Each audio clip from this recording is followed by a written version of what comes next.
자, 커피 원가가 20원인데 너무 비싸게 판다. 이렇게 얘기한 적이 없잖아. 민주당 이재명 후보의 발언에 커피로 생계를 이어가는 수많은 자영업자들은 가슴을 쳤습니다. 자, 이거 보시면 아시겠지만 네. 큰 따옴표를 쳤습니다. 인용했다는 겁니다. 그렇죠. 네. 이재명 후보가 이렇게 얘기를 했다는 거예요. 커피 원가가 120원인데 너무 비싸게 판다. 자, 결론부터 말씀드립니다. 이런 발언 한 적 없습니다.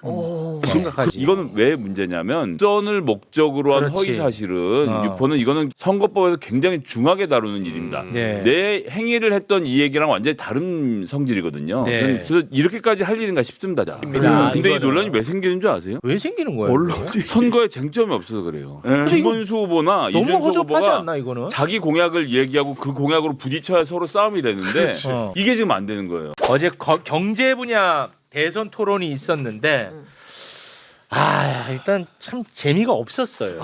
저는 예. 어렵더라고. 예. 네. 왜 어려웠냐? 뭐 여러 가지 이유가 있겠습니다만 특히 이준석 후보 같은 경우는 국민들을 이해시키고 국민들과 함께 하려는 생각이 애초에 없었어. 그러니까 이재명을 당황시키는 그 장면을 연출하는 게 본인의 목적이었던 것처럼 보이더라고요. 네. 그래서 딱 그냥 그 자체로만 보면 알아듣기 어려운 일들이 많았어.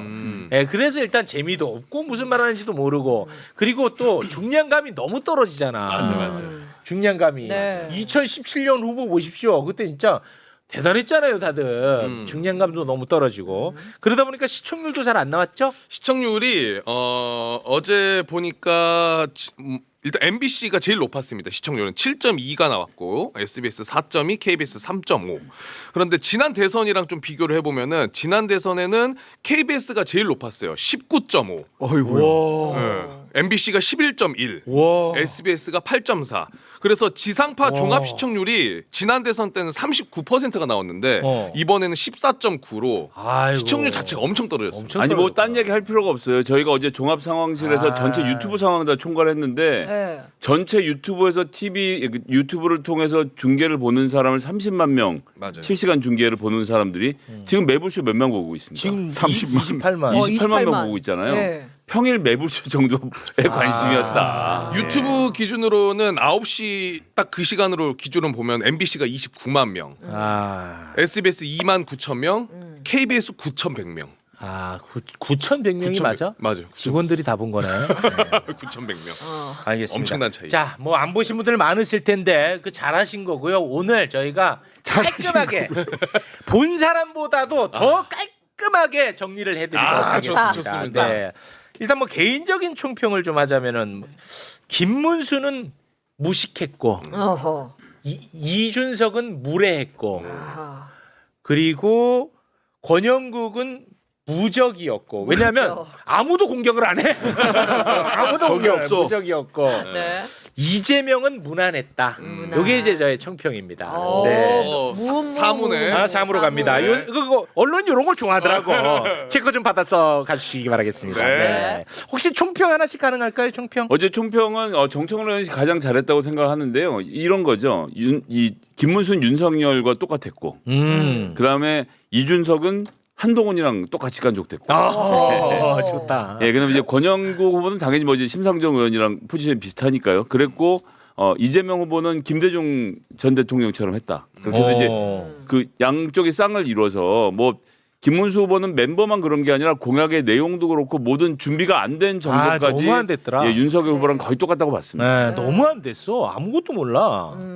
이준석은 너무 깐죽대던데요. 근데 이준석한테 깐죽이라는 표현은 저는 너무 낮은 표현인 것 같아요. 저는 뭐 앞으로 10년 한국 정치를 주물러 빌런이 탄생했다 이런 느낌을 받았어요. 계속해서 그럴 것 같아요. 사실 뭐 김성애 의원이나 저나 이준석하고 토론을 많이 해봤는데 국회의원이 되고 어느 정도 정치적 비중이 생기면 사람이 좀 바뀌거든요. 안 바뀌어. 깜짝 놀랐어요. 뭐 예를 들자면 이런 거 이준석 의원 이야기는 제가 이준석하고 토론하면 역시 이준석 의원은 싸가지 없고 갈라치기만 하시는군요. 모든 말에 대해서 이렇게 이야기해야 되는 거야. 또 이재명 대표하는 이야기 모든 것에 대해서 거짓말 하시는군요. 나쁘게 이걸 이제 이 접두처럼 달고 하잖아요. 이게 토론의 가장 나쁜 기법이거든요. 네. 그걸 이제 정치인이 되고 대선 주자 정도 되면 버려야 되거든요. 네. 그걸 아직도 못 버리는 것 같아요. 이 사람은 앞으로 평생 못 버릴 것 같아요. 네. 근데 이거 일단 토론 형식을 빨리 바꿔야 돼. 맞아. 형식 때문에 맞아, 뭐 맞아. 들을 수가 없어. 형식뿐만이 아니라 선관위 탓을 안 할 수가 없는데 선관위 이 토론이 3번인데요. 너무 적어요. 그리고 시기적으로 보통 이제 우리가 유권자들이 선거 앞두고 한 20일 정도에 이미 마음을 정했다고 하거든. 그럼 마음 정한 이후에 지금 TV 토론하는 거야. 네. 별 의미가 없는 거야. 사실은 후보 등록하자마자 또는 유력 후보로 결정 났을 때 등록은 하지 않더라도 각 당의 후보가 결정 났을 때 1, 2 후보들을 모셔서 하는 토론이라든가 이런 것들이 필요한 것 같아요. 네. 사실 이번에 뭐 급하게 선거가 치러지기도 했고 국민의힘 후보가 누가 될지 마지막 시점까지 왔다 갔다 하는 바람에 실제로는 방송사 주간 토론회가 몇 차례 앞서서 선관위 주간 토론회 전에 있었어야 돼요. 근데 그런 거 하나 없이 그냥 선관위 주간 토론회로 바로 들어갔다는 아쉬움이 있고요. 그다음에 이렇게 쭉 보면서 사실 이준석 후보가 한 7%, 8%, 5%를 약간 넘는 수치의 지지율을 계속 보여오고 있잖아요. 대체로 여론조사에서. 그래서 두 자릿수까지 가면 어떻게 하나라고 하는 솔직히 걱정 아닌 걱정을 하고 있었는데 네. 절대 그럴 일은 없겠구나. 아, 어제 예, 보니까. 그러니까 말하자면 이 사람의 청자는 그냥 소위 둔천지에서 계신 사람들이지 일반 국민이 아니에요. 그렇지. FM 코리아더라고. 예, 그냥 딱 고 수준에서 딱 그 네. 사람들에게 소구하려고 하는 것이지 용어 사용이나 맞습니다. 그 주제나 이런 걸로 해서 이거 확장성 전혀 없다. 네. 앞으로도 그 큰일 안 벌어지겠다라는 네, 생각이 들어요. 근데 그렇습니다. 정말 감정적으로 여러 사람 힘들게 만든 건 사실이죠. 근데 감정적으로 힘들게 한 부분이 저는 선거 전략으로는 저는 실패했어요. 이 실패라고 보는 게 뭐냐면 그러니까 저걸 보는 4, 5, 60대가 요즘 숫자가 많지 않습니까? 보면 자기가 어떻게 다룰 수 없는 MZ 이 직장의 부하 직원이 말도 안 되는 거고 시비 거는 장면이 떠오르면서 트라우마가 생기는 거고 20대 직원은 이준석이 나 대신 우리 부장을 때려주는 것처럼 신난 거거든요. 근데 문제는 이준석 후보는 20대에서는 충분히 튼튼하기 때문에 4, 50대에게 안정감을 주면서 그쪽의 지지를 확대해 가서 10%의 벽을 넘어서야 그 다음에 제가 김문수 후보 대신 보수의 적자가 될 수 적장자다. 있다는 주장을 할 수 있게 되는 건데 그것으로의 확장을 어제 저는 실패했다고 봐요. 네. 그 그거 부분이 건조하게 딱 똑같은 얘기했을 때. 알겠습니다. 자, 그러면 구체적으로 하나하나 좀 살펴보도록 하겠습니다. 이준석이 또 이재명 후보의 경제관을 공격을 한다고 꺼내들은 단어가 호텔 경제학입니다. 아, 네. 그 기억나죠? 어제 네, 이 장면 봤어요. 하나도 못 알아듣겠지. 이거는 알아들을 수가 없어. 이준석이 2017년 대선 때 논란이 됐던 그림을 다시 지적을 한 거예요. 네. 아마 그 장면을 보시면서 알아들었던 사람은 아마 거의 없었을 것이라고 봅니다. 맞아요. 예. 자, 이게 일단 사전 지식이 좀 있어야 됩니다. 네. 2017년 대선 때 그때도 이재명 성남시장 때 이제 대선 예비 후보였거든요. 네. 예, 그때 지역 상품권을 지급을 하면 지역의 경제가 활성화된다는 것을 설명하기 위해서 당시 이재명 후보의 지지자가 그 설명을 하기 위한 그림을 그린 게 있어요. 네. 근데 그 그림을 이재명 후보가 자신의 페이북에다 올렸었어. 자, 그 그림을 잠깐 좀 보겠습니다. 바로 이 그림인데 네. 요렇게 이제 보면은 이렇게 돈 10만 원을 가지고 지역 경제가 이렇게 활성화된다라는 것을 보여주는 그림을 지지자가 그렸던 건데 요걸 이재명 당시 후보가 페북에 올린 거예요. 네. 근데 당시에도 요게 논란이 됐었어. 그 당시에도. 예. 과거 기사를 찾아보면 다 나옵니다, 논란이. 근데 당시 이재명 캠프에서 논란이 되는 부분을 다 해명을 했었어요. 경제 전문가가 아닌 지지자가 경제 이론에 맞지는 않지만 지역 화폐를 통해 경제 활성화를 표현하기 위해서 단순화해서 이렇게 그려놓은 네. 거다. 이해를 돕기 요게 위해. 이해를 돕기 위해서 이건 뭐 당연히 경제 이론에 안 맞지. 네. 근데 그냥 극단적으로 이렇게 단순해서 표현한 거다. 이렇게 그냥 넘어갔었어. 그 당시에도. 네. 근데 요거를 이제 다시 지적을 한 거야, 이준석이. 네. 이준석이 지적하는 그 장면 영상 보고입니다. 이재명 후보에 대해서 많은 지적이 들어오는 게 호텔 경제학이라 들어보셨습니까? 그 본인이 지어낸 말이죠. 그건 성장을 말한 게 아니고 경제 순환이 필요하다는 걸 극단적으로 단순화해서 설명한 거예요. 그럼 그 경제 순환을 했을 때 이게 결국에는 케인지언 승수 효과 같은 것을 노리고 하신 말씀이십니까? 아니면 어떤 취지입니까? 승수 효과 얘기를 한 거죠. 예를 들면 돈이란 고정돼 있으면 있어도 없는 거와 같죠. 근데 한 번 쓰여지느냐, 두 번 쓰여지느냐, 세 번 쓰여지느냐에 따라서 경제가 순환이 되면 그 자체에서도. 그런데 이 그림 그리신 걸 보면은 도는 과정에서 돈이 사라지지 않고 계속 그 한계 소비 성향이 1로 해가지고 계속 돌거든요. 무한 동력입니까 그러면? 그 그림을 그린 것은 내가 그린 게 아니고. 아 본인 말씀하신 거 그대로 그렸던데요. 어디가 잘못된 겁니까? 예를 들면 그건 예일 뿐이다라고 생각하시면 좋을 것 같아요. 호텔이 취소한다는 부분까지 완벽하게 그림의 인들을 말씀하시지 않습니까? 그럼요. 예, 그런 것처럼 경제는 순환이 중요하다. 아니 저는 이재명 후보님께 명쾌하게 좀 해명하실 기회를 드리는 건데 그냥 그게 그런 거다 이러고 가시면 되겠습니까? 저는 충분히 설명해서 이해를 못 하시는 것 같아요. 아 그런 겁니다. 그래요. 네. 제가 좀 쉽게 설명해 드릴게요. 네. 이게 호텔과 취소가 들어가니까 사람들이 야 취소했는데 돈이 어디서 돌았어라고 헷갈리시는 것 같은데 그림을 다시 띄워드릴까요? 예, 아니 그림 필요 없습니다. 필요 그냥 없어요? 설명으로 네. 충분히 드릴 수 있어요. 이건 4대강을 생각하시면 돼요. 4대강 아시죠? 네. 22조 원을 퍼부은 4대강. 네.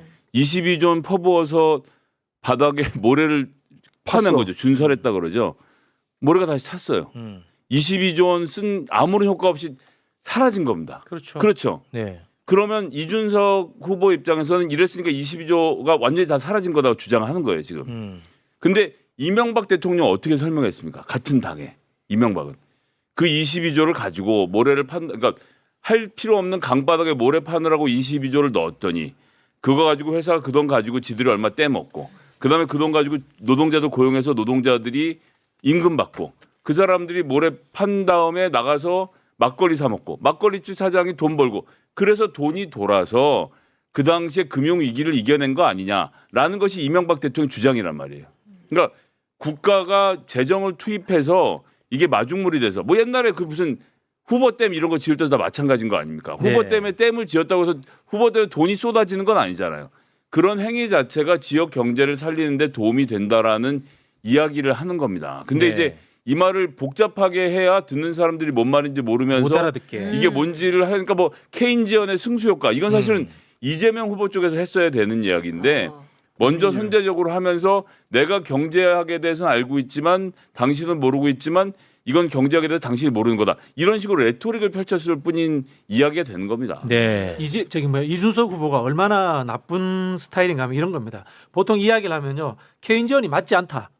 순수 성장 정책을 해서 기업에게 돈을 주는 게 맞다. 이렇게 반대 논리를 갖고 와야 되는데 이 사람은 이야기를 왜 꺼내냐면요. 이재명 법카, 이재명 기본소득, 지역화폐 이걸 억지로 비난하기 위해서 이걸 예로 드는 거예요. 그래서 담론이라든가 이런 것으로 접근하지 못하고 말꼬리를 잡아서 상대를 그치. 비난하는 데 쓰려고 하는 그 수준에 머물고 있다. 그게 뭐냐면 비판을 키베예요, 드리는 키베. 그러니까 시간이 너무 기대. 솔직히 지금도 이 얘기 다루는 게 의미가 없어요. 없죠. 사실을 알고 나도 의미가 없어. 근데 우리가 안 다룰 수는 없잖아. 그러니까 저런 토론 태도가 아주 나쁘다는 거야. 그러니까 이게 토론을 사람이 이렇게 토론을 하면 상대방의 이야기를 합리적 핵심을 가지고 근데 그런 저런 근거가 잘못됐다거나 그런 근거에 맞춰서 주장을 하지 않는다거나 이렇게 얘기를 해야 돼요. 전제가 잘못됐다거나 이게 토론하는 방법이에요 기본적으로. 근데 이준석 후보는 어떻게 하냐면 키워드 배틀하는 거 있죠. 키배 맞아요. 네. 막대는 내가.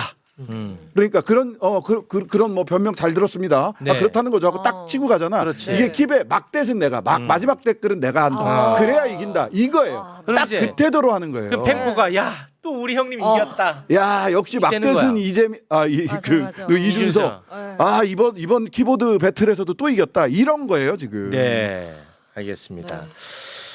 자 알고 나도 아무 의미 없지. 알고 나도 의미가 없어. 의미가 없네. 네. 자 그리고 이준석은 흑백 논리로 청년층과 장년층의 갈라치기 전법이 또 들어갔어요. 이 정말 나쁜 거지.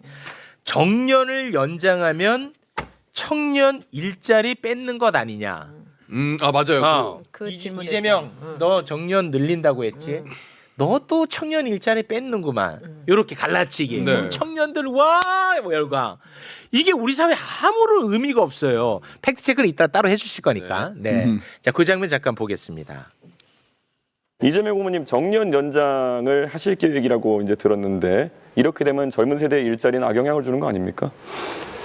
글쎄 그 점에 대해서 동의하기 어렵습니다. 젊은 세대도 많이 동의하고 있고요. 젊은 세대의 일자리와 정년이 늘어난 일자리가 반드시 일치하지는 않습니다. 그러니까 매번 이런 식으로 답변하실 것 같으면은 정년 연장자도 젊은 세대도 일자리가 늘어난다 이렇게 답하실 거면은 도대체 무슨 토론을 하자는 건지 잘 모르겠습니다. 정년 연장하는데 어떻게 청년 일자리가 늘어납니까?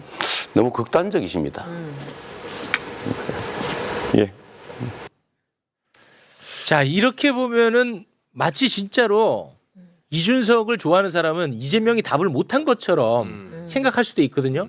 근데 솔직히 이재명이 답을 잘한 거잖아. 잘한 겁니다. 예. 저희가 이거는 약간 진지하게 얘기를 해야 되니까 진지하게 가야 잠깐만 돼. 진지하게 한번 요거는 보겠습니다. 진지하게. 일단 7번 그림 한번 잠깐 보여주시면 저희가 관련돼서 카드 뉴스를 만들어서 이제 중소기업과 대기업의 청년 고용에 미치는 부정적인 영향은 제한적이다라고 쭉 설명을 드렸고 요거는 제가 조금 전에 말씀드렸지만 텔레그램에서 최고 속도 팩스 체크해서 보시면 알 수 있고요. 네. 그다음에 8번 그림을 좀 보시죠. 이게 중요한 그림인데 이게 통계청 그림입니다. 제가 그냥 그린 게 아니라 우리나라 국가통계청에서 그린 그림인데 연령 계층별 인구 구성비에서 2072년 보시면요. 65세 이상이 47%가 돼요. 우리나라 이렇게 됩니다. 점점 더 급격하게 늘어나는 게 2030년, 40년 보이시죠? 25, 34% 늘어나잖아요. 자, 제가 질문 한번 던져볼게요. 지금 국민연금 몇 살부터 받는지 혹시 아세요? 65. 그렇죠. 그렇게 알고 있죠. 네. 아니에요. 올해 국민연금을 받는 사람들은 63세입니다. 맞아요. 이거 사람들이 잘 몰라요. 무슨 말이냐면 원래 60까지 주다가 60부터 줄 수 없게 돼서 65로 바꿔놓고 4년에 한 살씩 차근차근. 천천히 늘어가는 중인데 올해 받는 사람 63부터 받습니다. 65로 했는데 65도 너무 빨리 주는 거야. 왜냐하면 지금 청년들 연금 모자란다는 얘기 하고 있잖아요. 네. 걱정이 되잖아요. 그러면 연금 받는 나이를 70으로 늘릴 필요가 있다라고 저도 생각하고 민주당도 생각한다고 지금 말할 단계는 아니지만 그렇게 가는 길이라고 보는 건데 여기서 우리가 노인을 65세로 정하잖아요. 이거 언제 정한 건지 아세요? 누가? 비스마르크가 1890년에 노인들 연금 국민연금 주자 그러면서 70세부터 주자. 그러다 65세로 바꿔서 이게 전 세계 표준이 된 겁니다. 근데 1890년에 독일 사람들이 몇 살까지 살았겠어요? 기대 수명이 40이었습니다. 그때 40이면 다 죽어요. 그렇잖아. 옛날에 조선시대 사람들이 일찍 죽었잖아요. 그러니까 65에 연금을 주겠다는 건 안 주겠다는 얘기나 마찬가지였던 거거든요. 그때 65인데 지금처럼 의료 시설이 잘 돼 있는데 우리가 65세도 충분히 일할 수 있잖아요. 그러니까 지금의 30대가 20년 있다가 장년이 돼서 이 사람들의 정년이 늘어나야 늦게까지 일할 수 있어야 연금을 나중에 받아야 연금을 유지할 수 있는 거 아닙니까? 네. 그러니까 이건 청년을 위한 정책인 거예요. 지금 당장 노인들이 1년 더 일하게 만드는 게 아니라 방금 말씀드렸지만 국민연금도 4년에 1년씩 늘어나는 것처럼 천천히 하는 거거든요. 그래서 연금 개시를 70살로 올리고 정년도 65세로 올리고 이런 큰 그림 아래서 정년을 연장하자고 하는 건데 네. 왜 노인들을 우리 일자리 뺏어가냐.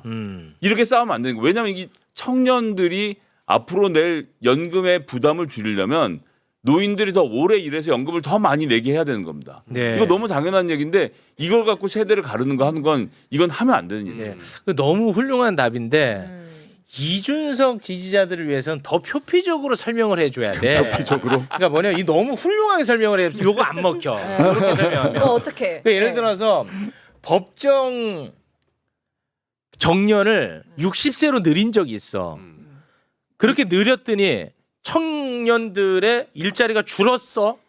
아니다. 안 줄었어. 청년들도 늘었더라. 요렇게 가져야 돼. 요거 팩트입니다. 통계가 있는 모양이죠? 여기 통계가 있습니다. 아니 뭐 이렇게 하면 예. 노인분 5년 안 될 줄 아냐? 이렇게 하면 그거는 안 이게 안 돼. 돼?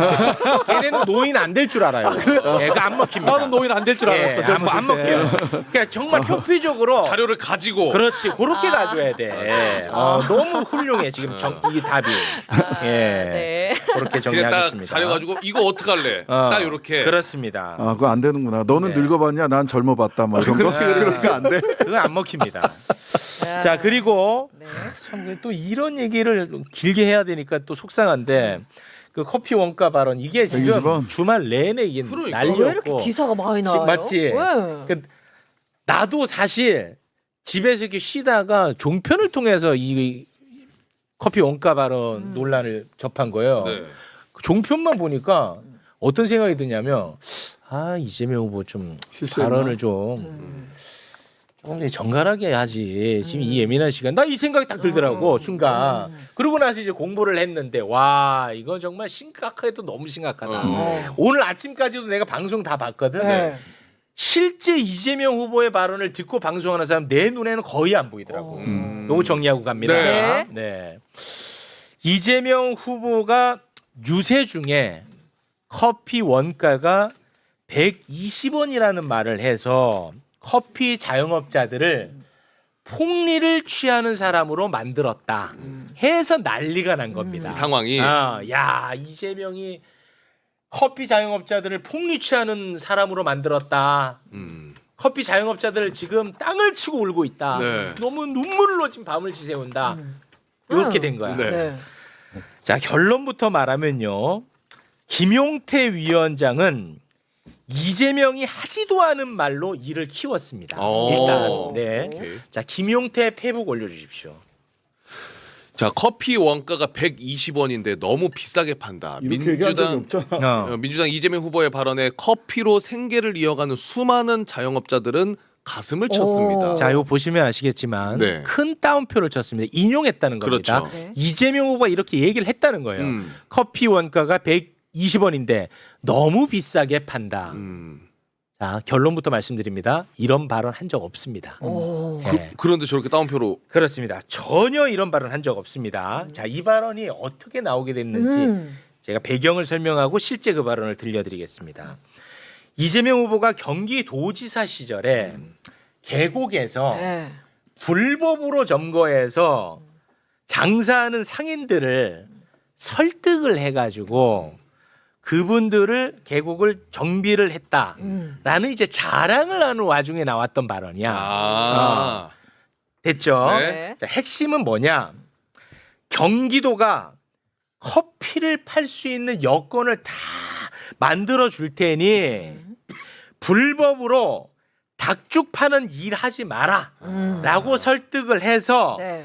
불법 영업장들을 다 철거했다라는 이야기입니다. 자, 일단 그 발언을 먼저 듣고 옵니다. 5월 16일 유세 현장 보고 옵니다.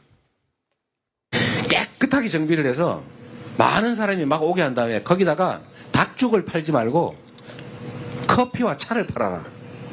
닭 5만 원 주고 해봐야 땀 삘삘 흘리고 막 1시간 동안 고아가지고 팔아봐야 3만 원밖에 안 남지 않냐. 그런데 커피 한 잔 팔면 8,000원에서 10,000원을 받을 수 있는데 원가가 내가 알아보니까 120원이더라.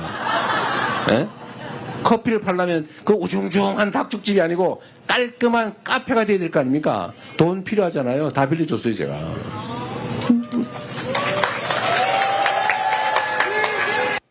자, 보십시오. 커피를 팔 수 있는 여건을 경기도가 다 마련을 해줬다는 얘기를 싹 빼버리니까 네. 원가 120원짜리 커피를 8,000원에 폭리취하는 사람으로 만들었다는 논리가 먹히는 거야. 그러네. 커피를 팔 수 있는 여건을 경기도가 다 마련해주고 재정도 지원해줬다는 얘기를 빼버렸다고. 그러네. 그래서 지금 나오는 공격 중에 제일 말도 안 되는 공격 대파 시즌 2. 이재명은 시세도 잘 모르는 사람이다. 이거는 전혀 맥락이 안 맞는 공격입니다. 왜냐? 2019년 원가가 120원이 맞아. 아 그것도 원두 팩트가. 가격. 원두 가격이 120원 인건비 이런 거 맞다고. 빼고. 그러니까 그 공격은 아예 맞지 않는 공격. 예. 이거 이해가 완전 됐어요. 폭리를 취하게 만들었다. 폭리를 취하는 자영업자 사장들로 만들어 버렸다. 악마화시켰다. 요것도 안 맞는 얘기라고.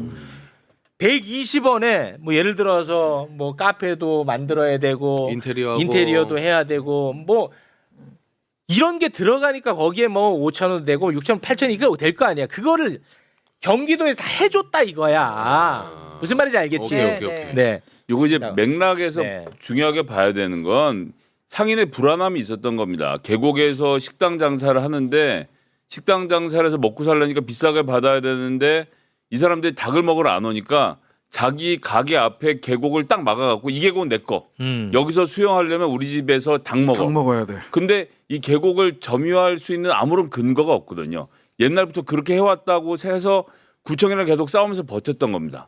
거기에를 이재명 지사가 가서 이렇게 하지 마시고 계곡을 시민들에게 돌려주면 계곡에 사람이 쏟아져 오니까 그 사람들한테 팔만한 물건을 팝시다. 커피 어때요? 커피 괜찮으면 우리가 대출을 해드릴 테니까 그렇지. 저리에 이걸 바꾸면 여러분들 불안한 마음 없이 법 지키면서 커피를 팔아도 닭 파는 것처럼 혹은 닭 팔 때 땀 흘리시니까 땀 안 흘리고도 열심히 일해서 커피를 팔아서 살 수 있습니다라고 설명하고 설득한 앞뒤 맥락을 싹 빼버리고 야 커피 120원짜리를 8,000원에 팔고 있잖아. 비싸게 파는 거 아니야?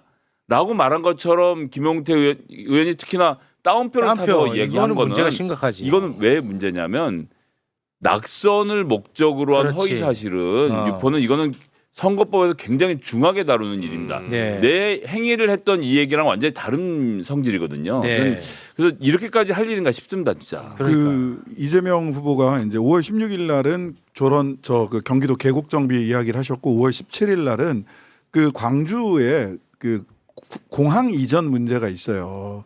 근데 이 부분들을 국민들이 그러니까 주민들이 그 이전을 원치 않는 소위 이제 뭐 님비로 막 욕하고 이랬던 문제를 경기도에서 화장장 사례를 들어서 어떻게 해결했느냐를 쭉 이야기를 하시는데 야 이거는 본인이 해본 이야기들을 그래서 네. 지역에 있는 어떤 문제들을 해결해 가는데 굉장히 실용적인 접근을 하시거든요. 그 맥락에서 나왔던 얘기고 원가는 120원이 맞거든요. 네. 이걸 이렇게 하면 이 시가 어떻게 논란이랑은 전혀 안 맞는 얘기입니다. 근데 이 이거는. 논란이 왜 생기는 줄 아세요? 왜 생기는 거예요? 언론이 선거에 쟁점이 없어서 그래요. 네. 김문수 후보나 너무 이준석 허접하지 후보가 않나 이거는? 자기 공약을 얘기하고 그 공약으로 부딪혀야 서로 싸움이 되는데 어. 이게 지금 안 되는 거예요.